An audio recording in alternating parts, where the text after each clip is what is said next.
So a client earlier was asking me this question, and it's actually come up quite a bit frequently about what happens or what should you do if you get cited in a major publication. So let's say the New York Times wrote an article, you're on it.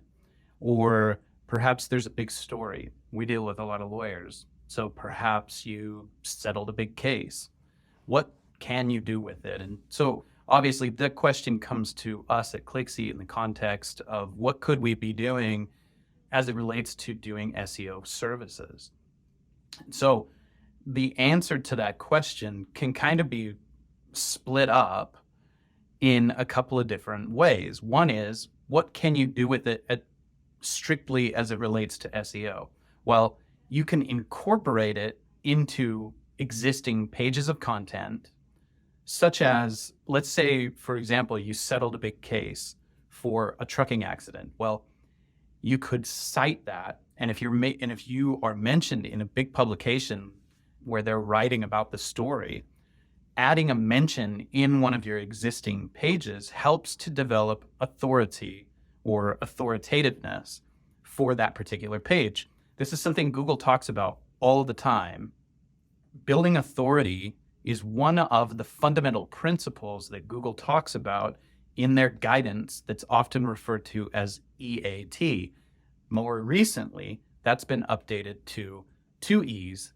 Some people are calling it double EAT or something of that nature, but each of the letters stands for expertise, experience, authority, and trustworthiness. Well, authority can be built by referencing third parties who have referenced you.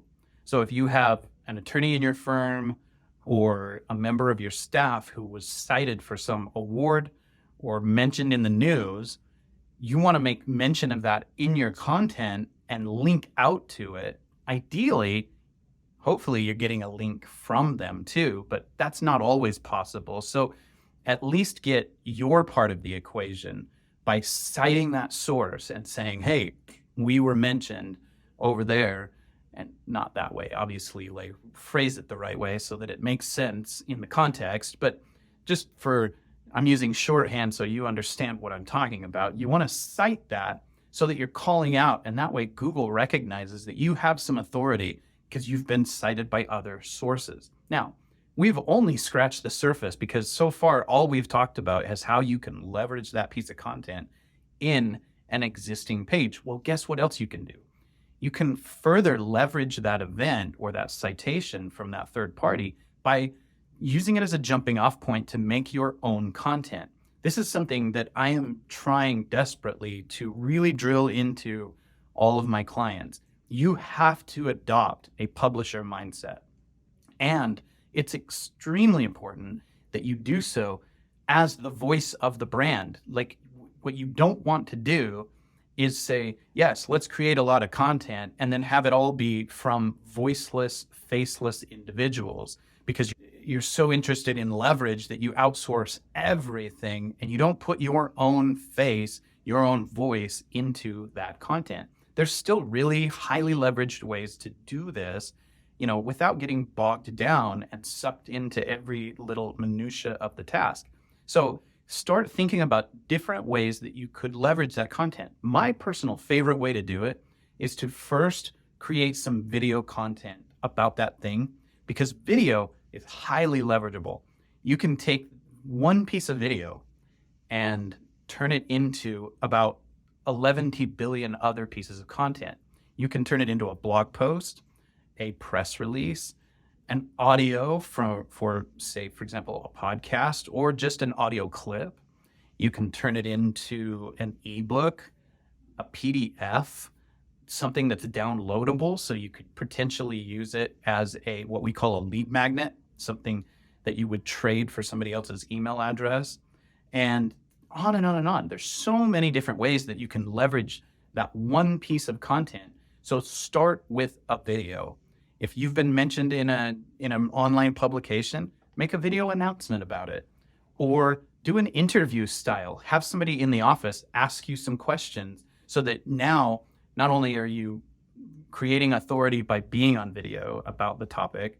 But in addition to that, you also have that additional advantage of being positioned as the expert who's being asked the questions, right? That's a very powerful psychological trick that you see. You see this all the time in these daytime television shows where they position the camera angle slightly to the side, and then they have the interviewer asking them questions. That's all done on purpose.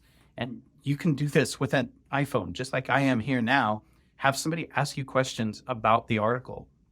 Or you could go through and write out 5 or 6 or 10 frequently asked questions that relate to the topic and use that in a blog post or video or there's many different ways to position the content.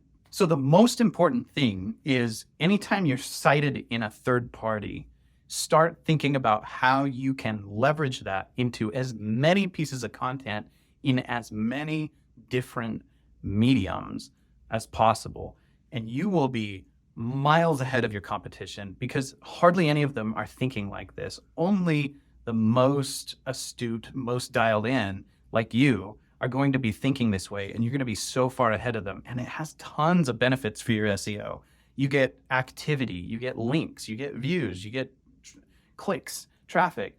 All of that is helpful. And I'm not saying it's a silver bullet, but every little bit counts, especially when you're in a very highly competitive niche like we are with personal injury. You need every drop in the bucket you can get.